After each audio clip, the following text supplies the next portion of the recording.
Hello friend, स्वागत है आप सभी का अपने चैनल आस्क बोर्ड में। तो सभी प्यारे बच्चों को सबसे पहले तो गुड मॉर्निंग। कैसे हैं आप सभी? उम्मीद करते हैं कि आप लोग बिल्कुल बढ़िया होंगे। तो सबसे पहले बाबू आप लोग ये बताइए कि क्या आप सभी बच्चों के पास आवाज सही जा रहा है और वीडियो की क्वालिटी कैसी है, एक बार आप लोग कंफर्म करिए ताकि आज का क्लास शुरू किया जाए। प्यारे बच्चों, आज की क्लास में हम लोग क्लास 12 हिंदी का जो गद्य खंड है, गद्य खंड का जो चैप्टर नंबर 7 है, जिसका नाम क्या है, ओ सदा निरा, जो जगदीश चंद्र माथुर जी के द्वारा लिखा गया है, इसका हम लोग क्या करने वाले हैं कि लेखक परिचय, संपूर्ण सारांश, उसके बाद से इसका संपूर्ण हिंदी अर्थ पढ़ने वाले हैं। तो आज का क्लास बहुत ही ज्यादा इंपॉर्टेंट है। इस चैप्टर से काफी ज्यादा प्रश्न आपके फाइनल बोर्ड परीक्षा में पूछा जाता है। इससे ऑब्जेक्टिव भी बनते हैं, इससे सब्जेक्टिव भी बनते हैं। तो अगर आप ये पूरा क्लास कर लेते हैं तो ना तो आपको ऑब्जेक्टिव याद करना पड़ेगा, ना ही आपको सब्जेक्टिव क्वेश्चन याद करना पड़ेगा। तो सभी बच्चों से यही निवेदन है कि एक बार फटाफट से क्या करिए, सेशन को शेयर करिए और जल्दी से जल्दी क्या करिए प्यारे बच्चों, क्लास ज्वाइन करिए। हम लोग क्या पढ़ेंगे, ओ सदा निरा का सबसे पहले लेखक परिचय पढ़ेंगे। लेखक परिचय पढ़ने के बाद से हम लोग क्या पढ़ने वाले हैं, तो उसका संपूर्ण सारांश, जो कि आपके फाइनल बोर्ड परीक्षा में पूछा जाता है कि ओ सदा निरा का सारांश लिखें, है ना। तो उसको पढ़ने वाला है। उसके बाद से संपूर्ण हिंदी अर्थ पढ़ेंगे। संपूर्ण हिंदी अर्थ इसमें किस प्रकार से पढ़ेंगे, तो हम लोग पूरा बुक नहीं पढ़ेंगे बाबू, ध्यान में रखना है। हम लोग क्या करेंगे कि जो मुख्य टॉपिक है, यानी इस प्रकार से पढ़ेंगे कि कुछ कुछ टॉपिक के माध्यम से हम पूरा का पूरा कहानी जानने का, पूरा का पूरा ये जो कहानी है उसको जानने का कोशिश करेंगे। ठीक है, कुछ कुछ मुख्य टॉपिक से हम लोग क्या करेंगे, पूरा का पूरा कहानी जानने का कोशिश करेंगे, जिससे ना हमारा ऑब्जेक्टिव छूटे ना सब्जेक्टिव छूटे। तो चलिए क्लास को शुरू करते हैं बाबू। चैनल पे आप पहली बार आए हुए हैं, आप क्या करिए, चैनल को सब्सक्राइब कर दीजिए और जो बेल नोटिफिकेशन है बाबू, क्या करिए, बेल नोटिफिकेशन को दबा के आप ऑल पे करिए। और लाइक नहीं किए हैं बाबू, फटाफट से लाइक कर दीजिए। व्हाट्सएप ग्रुप में नहीं ज्वाइन है, नंबर नोट कीजिए 9135, है ना। यहाँ पे नंबर क्या नोट करिएगा, 9135742024। ठीक है, आप इस पे व्हाट्सएप मैसेज करिए और जल्दी से जल्दी क्या करिए, व्हाट्सएप ग्रुप में भी आप ज्वाइन हो जाइए। व्हाट्सएप ग्रुप में ज्वाइन होने का कोई भी चार्ज बाबू नहीं लगता है। और अगर आपको पीडीएफ नोट्स चाहिए तो जाइए आस्क बोर्ड का ऐप डाउनलोड कीजिए, है ना, प्ले स्टोर पे मिलेगा और वहीं से जाके बाबू परचेस कर लीजिए। आपको ऑल सब्जेक्ट का पीडीएफ नोट्स प्रोवाइड कर दिया जाएगा, तो जाके आप वहां से पीडीएफ नोट्स बाय कर सकते हैं। तो चलिए सबसे पहले बाबू हम लोग लेखक परिचय थोड़ा सा जान लेते हैं। किसका? तो बाबू याद रखना है, ओ सदा निरा के लेखक, है ना, जगदीश चंद्र माथुर जी का। चलिए हम लोग क्या करते हैं, लेखक परिचय पढ़ते हैं और लेखक परिचय से रगड़ के क्वेश्चन पूछा जाता है आपके एग्जाम में। सबसे पहले कि लेखक कौन है, उस सदा निरा के लेखक कौन है, तो उस सदा निरा के लेखक कौन है, तो जगदीश चंद्र माथुर जी हैं, जिनका जन्म पूछ देगा कि जन्म कब हुआ, तो 16 जुलाई 1917 को इनका जन्म हुआ था, है ना। अगर पूछेगा कि उस सदा निरा के लेखक जगदीश चंद्र माथुर जी का जन्म कब हुआ, तो आप क्या कहिएगा, 16 जुलाई 1917 को। अगर इनका पूछेगा निधन कब हुआ, तो इनका जो निधन हुआ था 14 मई 1978 को हुआ था। तो ये निधन आपको ध्यान में रखना है। अब पूछा जाएगा कि इनका जन्म स्थान कहाँ है ना, ओ सदा निरा के लेखक जगदीश चंद्र माथुर जी का जन्म स्थान कहाँ है, तो आप क्या कहिएगा कि इनका जन्म स्थान है शाहजहांपुर उत्तर प्रदेश, है ना। शाहजहांपुर उत्तर प्रदेश में, शाहजहांपुर में क्या हुआ था, इनका जन्म हुआ था। ये आप लोग क्लियर रखिएगा। अब बाबू यहाँ पे इनकी शिक्षा के बारे में थोड़ा सा हम लोग जान लेते हैं कि शिक्षा क्या है। तो यहाँ पे एमए किए थे। ठीक है, यहाँ पे ये क्वेश्चन पूछा जाता है कि जगदीश चंद्र माथुर एमए किस विषय से किए थे। इस प्रकार से क्वेश्चन आपके एग्जाम में आता है कि जगदीश चंद्र माथुर एमए किस विषय से किए थे, तो जगदीश चंद्र माथुर एमए किए थे अंग्रेजी विषय से। यानी यहाँ पे साफ लिखा भी होगा कि एमए अंग्रेजी विषय से किए थे। कहाँ से, तो इलाहाबाद विश्वविद्यालय थे। फिर यहाँ पे 1914 में आईएससी, यहाँ पे याद रखना है, आईसीए की क्या की है, परीक्षा दी है, उसमें क्या हुए, उत्तीर्ण यानी पास भी हुए। और यहाँ पे यहाँ पे याद रखना है, प्रशिक्षण के लिए अमेरिका गए और उसके बाद बिहार के शिक्षा सचिव हुए। तो बाबू यहाँ पे क्वेश्चन ये पूछा जाएगा कि जगदीश चंद्र माथुर किस राज्य के शिक्षा सचिव हुए, तो आप क्या कहिएगा, तो बिहार राज्य के शिक्षा सचिव हुए।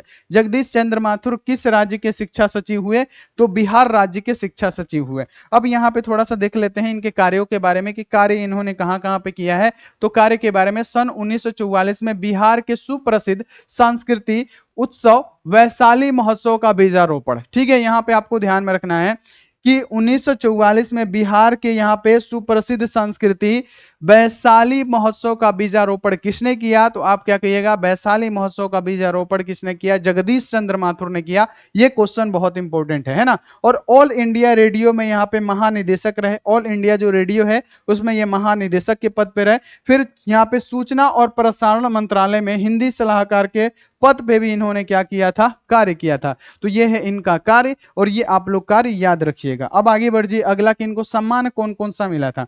तो आप क्या कहिएगा कि इनको जो सम्मान मिला था, कालिदास अवार्ड और बिहार राज्यसभा पुरस्कार से सम्मानित किया गया था। पहला अवार्ड कौन सा? कालिदास अवार्ड इनको मिला था। कौन सा अवार्ड मिला था? कालिदास अवार्ड। और दूसरा बिहार राज्यसभा पुरस्कार से सम्मानित हुए थे। बिहार राज्यसभा पुरस्कार से ये सम्मानित हुए थे।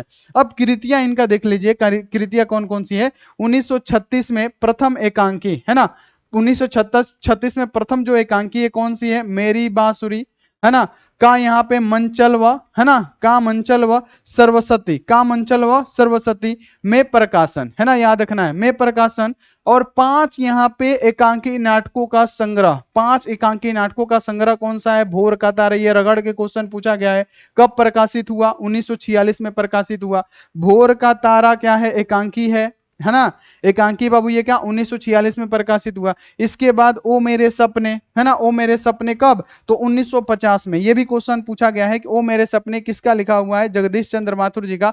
कब? तो बाबू यहाँ पे याद रखना 1950 में। और पहला राजा कब? तो 1969 में है ना। यहाँ पे दशरथ नंदन कब? तो 1974 में। और कुंवर सिंह की टेक कब? तो बाबू 1954 में। कुंवर सिंह की टेक कब? तो 1924 में। और गगन सवारी कब? तो 1958 के। यहाँ पे अलावा कठपुतली भी लिख, यहाँ पे क्या लिख है ना, यानी कठपुतली भी इन्होंने क्या किया? लिखा। और 10 तस्वीरें, ये क्वेश्चन बहुत महत्वपूर्ण है। 10 तस्वीरों के लेखक कौन है? जगदीश चंद्र माथुर।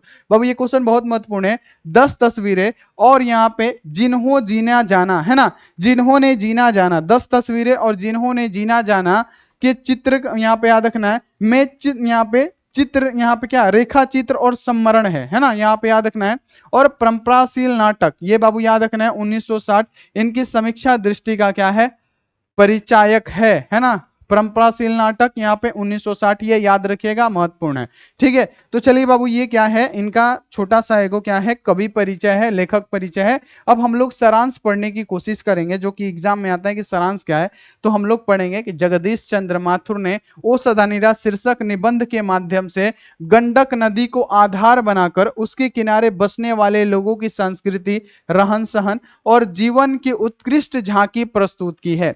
यानी ये जो निबंध ओ सदा निराश निबंध है, इसमें इन्होंने क्या किया है कि जगदीश चंद्र माथुर ने ओ सदा निराश शीर्षक निबंध के माध्यम से गंडक नदी का आधार बनाकर इन्होंने क्या किया है कि उसके किनारे बसने वाले लोगों की संस्कृति के बारे में, उनके रहन सहन के बारे में, उनके जीवन की उत्कृष्टता के बारे में, उनकी झांकियों के बारे में क्या किया है? प्रस्तुत, मतलब उनके बारे में क्या किया है? एक झांकी प्रस्तुत किया है जगदीश चंद्र माथुर ने। चलिए अब आगे बढ़ जाइए कि इस निबंध में लेखक सबसे पहले, इस निबंध में, ये जो निबंध है, सबसे पहले आपने क्या जाना? ओ सदा निरा क्या है? निबंध है। इस निबंध में लेखक सबसे पहले चंपारण क्षेत्र के प्राकृतिक वातावरण के सुंदर मनोरम दृश्य का वर्णन करते हुए उसके प्रत्येक अंगों का यहाँ पे सुंदरता पूर्वक विस्तृत वर्णन किया है। यानी सबसे पहले इस निबंध में लेखक ने सबसे पहले चंपारण क्षेत्र की जो प्राकृतिक वातावरण है ना, इसकी सुंदरता और यहाँ पे मनोरम दृश्य का वर्णन करते हुए उसके प्रत्येक अंग के सुंदरता पूर्वक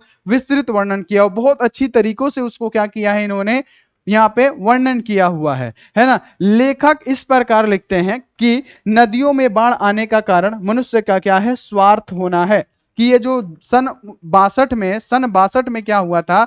जो बाढ़ आया था चंपारण में, इसका कारण क्या है? स्वयं मनुष्य है। स्वयं मनुष्य इसीलिए है क्योंकि मनुष्य अपने स्वास्थ्य के कारण जो गंडक नदी के चारों तरफ चट्टान जैसा क्या था बाबू? क्या था? चट्टान जैसा बहुत भारी घना एकदम जंगल था। मनुष्य अपने स्वास्थ्य के लिए क्या करता गया? उसको काटता गया। और ये कटाई कब से स्टार्ट है? जो गंडक नदी के चारों तरफ जो इतना घना जंगल है, इसका कटाई कब से चालू है? तो बाबू यहाँ पे याद रखना है आपको, एक कहानी थोड़ा सा सुन लीजिए कि यहाँ पे कर्णक वंश के राजा थे, राजा हरि सिंह देव। ठीक है, यहाँ पे उनको एक मुस्लिम अतिक्रमणकारी ग्यासुद्दीन तुगलक का यहाँ पे 1325 है शायद, है ना, 1325 में है ना। 1325 में क्या करना पड़ा, उसका सामना करना पड़ा, ठीक है, याद रखना 1325 में उसका सामना करना पड़ा, ठीक है। और उसी सामना में क्या हुआ था कि गंडक नदी का जो जंगल था उसके मतलब उस पार क्या था, ये मुस्लिम अतिक्रमणकारी ग्यासुद्दीन तुगलक खड़ा था। और वहीं से क्या हुआ कि ये लोग जंगल में, मतलब ये लोग जितने राजा हरि सिंह देव के जितने भी सैनिक थे वो जंगलों में रहा करते थे, है ना। तो ये क्या करता गया, जो ग्यासुद्दीन तुगलक है वो क्या करता गया, जंगलों की कटाई करते गया, है ना, और रास्ता बनाते गया। और उसी समय से क्या होता है कि जंगलों की कटाई जारी हो जाती है। और वही कारण है कि क्या होता है कि चंपारण क्षेत्र में 62 में बाढ़ आता है। तो ये वही कहते हैं कि नदियों में बाढ़ आने का कारण मनुष्य क्या क्या है, स्वार्थी होना है। क्योंकि महावन में जो यहाँ पे चंपारण से लेके गंगा तट तक फैला हुआ था, यानी क्योंकि जो महावन था ना, जो गंडक नदी के चारों ओर जो महावन था, जो घना जंगल था, चंपारण से लेके गंगा के तट तक क्या हुआ था, फैला हुआ था। अगर यहाँ पे स्वार्थ पूर्ति के लिए मनुष्य द्वारा नहीं काटे गए होते तो बाढ़ नहीं आता। यहाँ पे बोलते हैं कि अगर अपने स्वार्थ के लिए मनुष्य उस जंगलों का कटाई नहीं किया होता तो ये जो 62 में बाढ़ आया होता है वो नहीं आया होता है। लेखक आगे कहते हैं कि धार्मिक मान्यता और अंधविश्वास के कारण, धार्मिक मान्यता और अंधविश्वास के कारण मनुष्य द्वारा पूजा पाठ के बाद बचा हुआ जितना भी बेकार कचरा होता है, सड़ी गली चीजें होती है, उसको भी मनुष्य क्या करता है, गंगा नदी में प्रवाहित कर दिया जाता है, जिसके कारण पवित्र गंगा भी क्या हो रही है, जल से दूषित हो रही है ना। यानी ये भी कहते हैं कि अंधविश्वास के कारण मनुष्यों के द्वारा पूजा पाठ के, है ना, पूजा पाठ के बाद जो बचा हुआ बेकार कचरा है ना, यहाँ पे सारी यहाँ पे गली चीजें हैं उनको क्या कर दिया जाता है, गंगा में प्रवाहित कर दिया जाता है, जिसके कारण पवित्र गंगा भी क्या हो रही है, दूषित हो रहा है। ये आपको क्लियर रखना है। फिर इस निबंध में क्या कहते हैं, थोड़ा सा सुनिएगा। इस निबंध के माध्यम से जगदीश चंद्र माथुर जी यहाँ पे मध्ययुगीन समाज की सच्चाई भी बताते हैं कि किस प्रकार से आक्रमणकारी, है ना, आक्रमणकारी मुसलमान शासकों ने अपनी यहाँ पे महत्वाकांक्षा की तृप्ति मात्र के लिए, है ना, निर्दया पूर्वक क्या किया, जंगलों की कटाई की, जो कि हमने आपको अभी बताया कि कर्णट वंश के राजा जो थे हरि सिंह देव से बाबू एक मुस्लिम जो शासक था, जो तुगलक वंश का भी संस्थापक कहा जाता है, ग्यासुद्दीन तुगलक, तो 1325 में उसका सामना करना पड़ा था। और उसी प्रकार से यहाँ पे जो मुस्लिम यहाँ पे अतिक्रमणकारी थे वो क्या किए कि निर्दयता पूर्वक क्या किए, जंगलों की कटाई शुरू कर दी। इस प्रकार यहाँ अनेक संस्कृति आते गए, है ना, और यहीं बसते चले गए, है ना, यहीं पे बसते चले गए। सभी ने प्राकृतिक संसाधनों का भरपूर दोहन किया, है ना, बहुत ज्यादा वहां पे प्रकृति जितने भी संसाधन थे, पेड़ पौधे थे, सबका क्या किया, दोहन किया। इस निबंध में चंपारण के प्रत्येक स्थलों पर प्राचीन काल से लेकर आधुनिक काल में गांधी जी के चंपारण आने तक की पूरी इतिहास की चर्चा अच्छे बुरे प्रभाव की यहाँ पे खंगालते हुए की गई है। यानी इस जो चैप्टर है इसमें बाबू याद रखना है कि गांधी जी की चंपारण आने तक की पूरी इतिहास, कि गांधी जी चंपारण क्यों आए, गांधी जी चंपारण 1917 में आए, क्यों आए, इसके बारे में भी एकदम उसके अच्छे बुरे प्रभाव को खंगालते हुए जगदीश चंद्र माथुर जी ने बाबू इसमें क्या किया हुआ है, लिखा हुआ है। तो ये है बाबू क्या सारांश, ये है क्या बाबू सारांश। उसके बाद से हम लोग संपूर्ण हिंदी अर्थ भी जानने का कोशिश करेंगे, ठीक है। इस निबंध के अंत में, ठीक है, इस निबंध के अंत में लेखक ने गंडक नदी की महिमा का क्या किया है, बखान करते हुए कहा है कि ओ सदनीरा, ओ नारायणी, ओ महागंडक, युगों युगों से दिनहीन जनता इस विविध नामों से तुझे संबोधित करती रही है ना। यानी कहने का मतलब इस निबंध के अंत में लेखक गंडक नदी की महिमा के का बखान करते, उसका यहाँ पे क्या करते हैं, यहाँ पे बखान का मतलब क्या, बड़ाई करते हुए क्या करते हैं कि ओ सदा नीरा, ओ नारायणी, ओ महागंडक, युगो युगो से दीनहीन जनता इस विधि यहाँ पे विविध नामों से क्या करते हैं, तुझे संबोधित करती रहती है ना, संबोधित करती रही है। और तुझे पूजन के लिए जिस मंदिर की प्रतिष्ठान हो रही है उसी नींव बहुत गहरी है, उसकी नींव क्या है, बहुत गहरी है, इसे तू ठुकरा ना पाएगी, ये बातें बोलते हैं। फिर यहाँ पे आगे बढ़िए कि यह निबंध अपने आप में, है ना, यह जो निबंध है अपने आप में चंपारण की यहाँ पे पूर्णता को यहाँ पे समाहित किए हुए है। इसलिए क्योंकि इसमें अंग्रेज की गुलामी, है ना, इसमें अंग्रेज की गुलामी, नील की खेती और तिनकठिया प्रथा, महात्मा गांधी का स्वतंत्रता के लिए संघर्ष और बिहार की वर्तमान स्थिति, गरीबी और यहाँ पे बंधुआ मजदूरों की स्थिति, गंडक नदी के कारण बाढ़ का तांडव इत्यादि पर बड़े विस्तार से क्या किया गया है, इस ओ सदानीरा में चर्चा किया गया है। और इसी को हम लोग क्या करने वाले हैं, संक्षेप में पढ़ने वाले हैं, है ना। इसी को हम लोग क्या करने वाले हैं, अच्छी तरीकों से पढ़ने वाले हैं। तो ये तो बाबू हमने सारांश बताया जो आपके फाइनल बोर्ड परीक्षा में बाबू आता है। यानी इस निबंध में, है ना, अपने आप में चंपारण की यहाँ पे पूर्णता को समाहित किए हुए इसलिए क्योंकि इसमें बाबू अंग्रेजों की गुलामी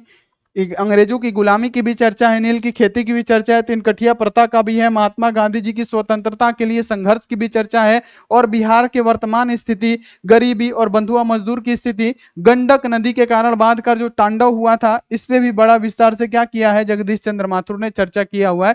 तो ये ओ सदानीरा में बाबू यहाँ पे ये सब आपको पढ़ने को मिलेगा। अब बाबू हम लोग क्या करते हैं कि इसका बाबू संपूर्ण हिंदी अर्थ जानने की कोशिश करेंगे, वो भी कैसे, तो एकदम बाबू यहाँ पे शॉर्ट तरीके से पूरा का पूरा पाठ जानने का कोशिश करेंगे, ठीक है। तो चलिए बाबू, सबसे पहले कि चंपारण क्षेत्र में बाढ़ आने का कारण क्या है, इसका कारण जान लेते हैं। पूरा का पूरा स्पष्ट हो जाएगा कि चंपारण क्षेत्र में बाढ़ आने का कारण क्या था। तो सिंपल सा बात है कि चंपारण क्षेत्र में बाढ़ आने का मुख्य कारण क्या था, जंगलों की अंधाधुंध कटाई, है ना। याद रखना है कि चंपारण क्षेत्र में बाढ़ आने का मुख्य कारण क्या है, जंगलों की अंधाधुंध कटाई। जंगली पेड़ पौधे, है ना, जल को अपनी जड़ों में क्या करते थे, अवशोषित करते थे। जंगली पेड़ पौधे क्या करते थे, याद रखना है कि जो जल होता है अपने जड़ों में क्या करते थे, उस जल को अपनी जड़ों में अवशोषित करते थे, सोख लेते थे, तथा बाढ़ को रोकने हेतु बनाए गए बांधों की मिट्टी को बाढ़ के पानी के द्वारा कटाव से क्या करते थे, वो पेड़ बचाते थे। पेड़ पौधे नदियों की तेज धाराओं को यहाँ पे धीमी करते थे। यानी याद रखना है, जो पेड़ पौधे थे, नदियों की तेज जो धारा होती है, जो लहरें होती है, उसको क्या करते थे, यही पेड़ पौधे यहाँ पे मध्यम करते थे। इस प्रकार यह नदी की धाराओं की गति को भी यहाँ पे क्या करते थे बाबू, यहाँ पे संतुलित करने में महत्वपूर्ण भूमिका निभाते थे। क्या, तो ये सारे के सारे पेड़ पौधे, ठीक है। यहाँ पे अगर नदी का पानी खतरे के निशान से ज्यादा हो जाता तो बाढ़ तो अवश्य आती। बोलते हैं कि अगर नदी का पानी खतरे के संकेत से ज्यादा हो जाता तो बाढ़ तो अभी करता। यानी यहाँ पे सबसे पहले सुनिए कि चंपारण में बाढ़ आने का मुख्य कारण, जो सन 62 में जो चंपारण में बाढ़ आने का कारण था, उसके बारे में शुरू में ही बताया गया। वो सारी चीजें हम आपको बता दें कि चंपारण क्षेत्र में बाढ़ आने का मुख्य कारण क्या है, जंगलों की अंधाधुंध एकदम कटाई, है ना। जंगली पेड़ पौधे जल को क्या करते थे कि अपने जड़ों में अवशोषित यानी सोख लेते थे, पानी को अपने जड़ों में सोख लेते थे, तथा बाढ़ को रोकने हेतु बनाए गए बांधों की मिट्टी को बाढ़ के पानी के द्वारा कटाव से क्या करते थे कि वो टूट ना जाए, उससे ये बचाते थे। पेड़ पौधे नदियों की तेज धाराओं को यहाँ पे क्या करते थे, मध्यम करते थे। जो धाराएं बहती है ना नदियां में, एकदम लहरें उठती है, उसको भी कम करने में मदद करते थे, है ना। यहाँ पे याद रखना है कि इस प्रकार यह नदी की धाराओं की गति को भी क्या करते थे, धारा जो बह रही है उसको संतुलित करते थे और महत्वपूर्ण भूमिका निभाते थे। अगर नदी का पानी खतरे के निशान से अगर ज्यादा होगा तो एक्चुअल है कि बाढ़ तो आ ही जाएगी, अवश्य की आती है, परंतु जब बीच में बाढ़ की धारा को रोकने वाले ये विशालकाय वृक्ष ना होते तो नदियां प्रचंड रूप, है ना, धारण कर तांडव मचाने लगती है ना।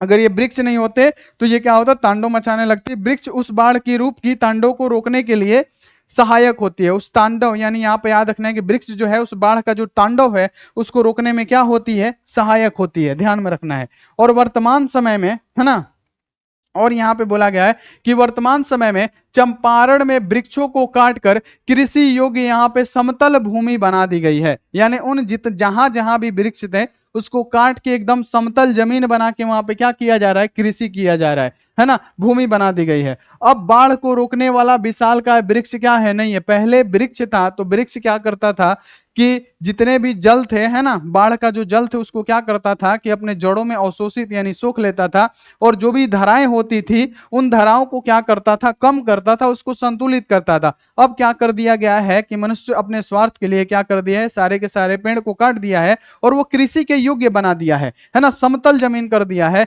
जिसके कारण जब बाढ़ आता है तो उसको रोकने वाला कोई भी नहीं होता है, वृक्ष नहीं होते हैं, विशालकाय वृक्ष नहीं है जो उसको रोके, है ना। यहाँ पे याद रखना है, विशालकाय वृक्ष नहीं रहे, इसलिए इस क्षेत्र में बरसात के दिनों में बाढ़ आने का खतरा बना रहता है। इसलिए बोला जाता है कि बाढ़ मतलब कि ये जो बाढ़ आता है तो अगर यहाँ पे, अगर ये तो अब तो हमने आपको बताया कि वृक्ष तो सारे काट दिए गए हैं, तो इसीलिए जब बरसात का मौसम आता है तो इसमें बाढ़ आने का खतरा बना रहता है। शायद यह बाढ़ इसीलिए भी आते हैं कि मनुष्य को इस बात का एहसास हो सके कि यह संकट उसके स्वयं के कर्मों का ही फल है। यानी यहाँ पे ये भी लिखते हैं कि शायद यह बाढ़ इसीलिए भी आते हैं कि मनुष्य की बात, यहाँ पे याद रखना, मनुष्य की इस बात का एहसास हो सके, यानी मनुष्य को इस बात का एहसास हो सके कि संकट उसके स्वयं के कर्म, जैसे कर्म किए हैं उसका ये क्या है, फल है। तो ये हमने बता दिया बाबू शॉर्ट तरीके से कि चंपारण क्षेत्र में बाढ़ आने का कारण क्या है। ये आपने जान लिया कि चंपारण क्षेत्र में बाढ़ आने का कारण क्या है। अब धांगड़ शब्द का आशय क्या है बाबू, यहाँ पे धांगड़ शब्द भी देखने को मिलेगा इसमें। धांगड़, धांगड़ शब्द का अर्थ क्या है तो सुनिएगा, धांगड़ शब्द का अर्थ होता है भाड़े का मजदूर, है ना। धांगड़ का शब्द का अर्थ क्या होता है, भाड़े का मजदूर, है ना। यह शब्द अरवा भाषा से लिया गया है। यह शब्द किससे भाषा से लिया गया है, अरवा भाषा से लिया गया है। धांगड़ एक आदिवासी जाति का भी नाम है, नाम भी है। धांगड़ क्या है, एक आदिवासी जाति का भी नाम है। इसको 18वीं शताब्दी के अंत में नील की खेती के उद्देश्य के लिए दक्षिण बिहार के छोटा नागपुर पठार, यहाँ पे चंपारण क्षेत्र में इलाके में क्या किया गया था, लाया गया था। यानी धांगड़ शब्द का अर्थ क्या होता है तो बाबू ध्यान में रखना है, भाड़े का मजदूर। यह शब्द अरवा भाषा से लिया गया है और यहाँ पे धांगड़ एक आदिवासी जाति भी थे और 18वीं शताब्दी के अंत में इनको नील की खेती करवाने के उद्देश्य से दक्षिण बिहार के छोटा नागपुर पठार से यहाँ पे चंपारण के इलाके में लाया गया था। धांगड़ जाति आदिवासी जातियों अर्थात यहाँ पे अरवा, मुंडा, लोहार इत्यादि के वंशज थे। इससे बहुत सारा क्वेश्चन पूछा जाता है कि जो धांगड़ थे वो क्या थे, आदिवासी जाति के अरवा, मुंडा, लोहार इत्यादि के क्या थे, वंशज थे। लेकिन अब यह अपने आप को आदिवासी नहीं मानते। लेकिन अब ये जो जितने भी यहाँ पे जो छोटा नागपुर पठार से आए हुए थे ना धांगड़ जाति, अब ये अपने आप को आदिवासी नहीं मानते हैं। धांगड़ के बोलचाल की भाषा क्या थी, मिश्रित अरवा थे। ये आपस में किस भाषा में बात करते थे तो मिश्रित अरवा भाषा में बात करते थे, है ना। इस जाति का सामाजिक जीवन बहुत ही यहाँ पे क्या है, उल्लासपूर्वक होता है। और स्त्री पुरुष यहाँ पे याद रखना है, ढलती शाम के मंद प्रकाश की सामूहिक नृत्य क्या करते हैं। यानी यहाँ पे आपने ये भी जाना कि धांगड़ शब्द का अर्थ क्या होता है। तो धांगड़ शब्द का अर्थ आपने सुन लिया कि धांगड़ का मतलब क्या होता है। धांगड़ का मतलब होता है भाड़े का मजदूर। और ये बाबू याद रखना है कि ये छोटा नागपुर पठार से बाबू लाए गए थे। किस लिए लाए गए थे तो नील की खेती के लिए लाए गए थे। और ये क्या थे बाबू यहाँ पे, तो ये आदिवासी के पूर्वज थे, जैसे आदिवासी थे, जैसे लोहार हो गया, है ना। यहाँ पे याद रखना है इन सब के क्या थे, पूर्वज है। लेकिन ये अब बोला जा रहा है कि ये अपने आप को अब आदिवासी नहीं मानते हैं। ये आप लोग ध्यान में रखिएगा। अब बाबू यहाँ पे एक प्रश्न आता है कि अंग्रेजी निहल्ले किसानों पर क्या अत्याचार करते। ये इसमें इसकी भी चर्चा है कि जो अंग्रेजी निहल्ले थे किसानों पर अत्याचार क्या करते थे।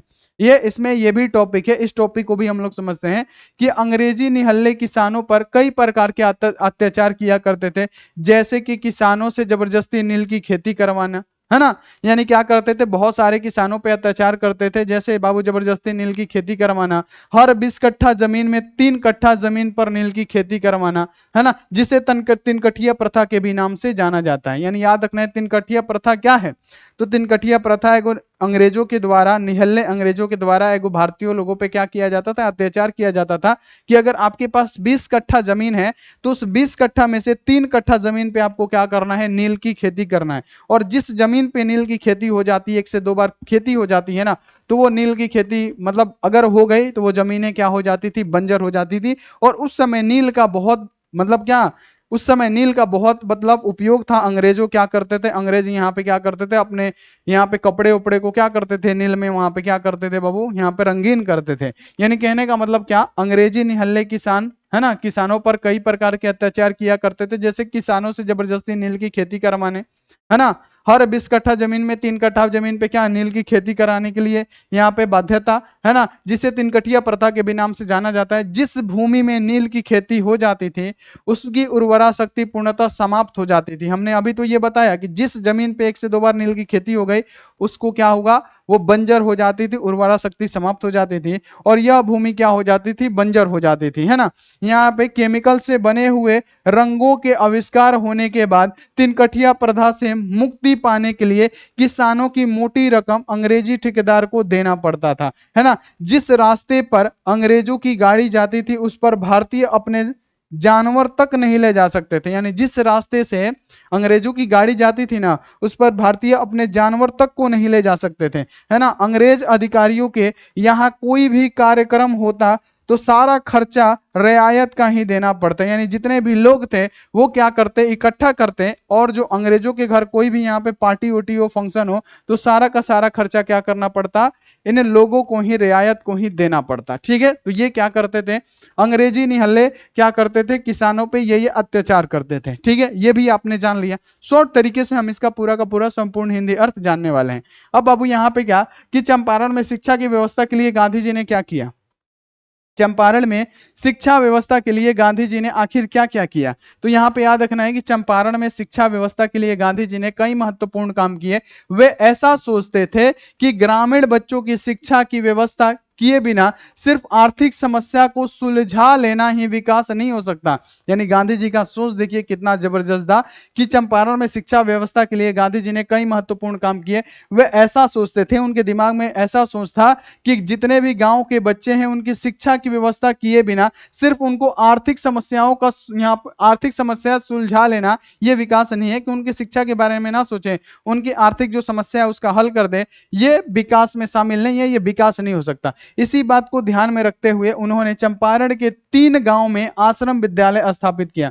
चंपारण के गांधी जी ने चंपारण के 3 गांव में क्या किया, आश्रम स्थापित किया था। ये पूछा जाता है, पहला कौन, यहाँ पे याद रखना है बड़हरवा, है ना, यहाँ पे मधुबनी और भितरहवा। ठीक है, याद रखना है बड़हरवा, मधुबनु और कहा भितरहवा। गांधी जी ने 3 आश्रम क्या किए, स्थापित किए, है ना। अपने कुछ यहाँ पे निष्ठावान कार्यकर्ताओं को इन तीनों गांव के नियुक्त किया, यानी अपने कार्यकर्ता को क्या किया, इन 3 गांव में नियुक्त किए। और यहाँ पे याद रखना है कि बड़हरवा के विद्यालय में श्री यहाँ पे बनवन जी गोखले तथा उनकी यहाँ पे विदुष यहाँ पे अवंतिका बाई गोखले को यहाँ पे क्या किया, नियुक्त किया। मधुबनी में यहाँ पे हरिदास, मधुबनी में नर हरिदास तथा उनकी पत्नी और अपने यहाँ पे सेक्रेटरी महादेव देसाई को भी क्या किया, उन्होंने नियुक्त किया। और भितरहवा के वायुवृद्ध डॉक्टर देव और यहाँ पे सोपन जी को नियुक्त किया गया। बाद में यहाँ पे ध्यान रखना है, बाद में यहाँ पांडुलिपि जी भी चले गए और स्वयं यहाँ पे पांडुलिपि जी भी चले गए और स्वयं कस्तूरबा गांधी भी यहाँ पे भितरहवा आश्रम में रही। और इन कर्मठ और यहाँ पे विद्वान से यहाँ पे याद है स्वयं सेवक की देखभाल की। ठीक है, यहाँ पे ध्यान में रखना, यानी गांधी जी ने सिंपल से याद रखना है कि शिक्षा के लिए क्या किया। तो गांधी जी कहते थे कि अगर गांव के बच्चे हैं तो ग्रामीण बच्चों को सिर्फ मतलब शिक्षा व्यवस्था के बिना सिर्फ आर्थिक मदद करना ठीक नहीं है, शिक्षा भी बहुत ज्यादा जरूरी है। अगर शिक्षा नहीं होगा तो विकास नहीं हो सकता। इसको ध्यान में रखते हुए गांव में बाबू यहाँ पे याद रखना है कि आश्रम विद्यालय स्थापित किए 3 को, कहाँ, तो यहाँ पे बड़हवा में, यहाँ पे याद रखना है मधुबन में और भितरहवा में। और हर जगह इन्होंने क्या किया कि अपने कार्यकर्ताओं को नियुक्ति दी, है ना, वहां पे क्या किया, रखा। और बाद में कस्तूरबा गांधी भी गई और वहां पे क्या की, उन्होंने सेवा की। तो ये बाबू गांधी जी ने शिक्षा के लिए किया। अब गांधी जी ने शिक्षा संबंधी यहाँ पे इनके आदर्श क्या थे, तो यहाँ पे पढ़िएगा कि गांधी जी शिक्षा संबंधी आदर्श यह था कि शिक्षा का वास्तविक अर्थ मनुष्य की संस्कृति बनाना तथा यहाँ पे याद रखना है निष्कुल्स यहाँ पे चरित्र का क्या करना है, निर्माण करना है ना। यहाँ पे निष्कुल्स चरित्र का निर्माण करना, यानी गांधी जी के संबंधित यहाँ पे संबंधी आदर्श यह था कि शिक्षा का वास्तविक अर्थ क्या है, तो मनुष्यों को सांस्कृतिक बनाना तथा यहाँ पे चित्रण यानी निःशुल्क यानी अच्छा चित्रण का निर्माण करना। इस उद्देश्य के प्रति के लिए वो अपना यहाँ पे याद रखना है आचार्य प्रसिद्ध का यहाँ पे क्या करते थे, समर्थन करते थे। अर्थात बच्चे संस्कृति और यहाँ पे निष्कुल्क चित्रण वाले व्यक्ति के यहाँ पे सानिध्य में क्या कर रहा कर यहाँ पे सदाचारी बने और ज्ञान प्राप्त करे, और अक्षर ज्ञान को वह इस उद्देश्य की प्राप्ति के विरोध में के मात्र में क्या करते थे, समझते थे, है ना। वर्तमान शिक्षा पद्धति को वे हानिकारक और यहाँ पे निम्न श्रेणी का मानते थे। यानी जो वर्तमान में शिक्षा है ना उसको क्या कहते थे गांधी जी की, हानिकारक है और निम्न श्रेणी, इसको माने नीच श्रेणी में मानते थे। क्योंकि शिक्षा का वास्तविक अर्थ क्या है, बुद्धि और क्या चरित्र का विकास, बुद्धि का विकास और चरित्र का विकास। परंतु जो वर्तमान शिक्षा पद्धति है उसमें यहाँ पे कुंठित कर रही है, यानी जो वर्तमान शिक्षा है वो क्या कर रही है बाबू, यहाँ पे कुंठित कर रही है, यानी यहाँ पे टेंशन दे रहे हैं। इस पद्धति में बच्चों को पाठ रटाया जाता है, ये जो पद्धति है आजकल का, इसमें क्या किया जा रहा है, बच्चों को पाठ रटाया जा रहा है ताकि पढ़ लिख कर वे सिर्फ कलर का काम कर सकें, सिर्फ कलर का पेन चलाने के लिए काम कर सके, लेकिन उसका यहाँ पे सर्वांगीण विकास का कोई लेना देना नहीं है, समाज के विकास से कोई लेना देना नहीं है।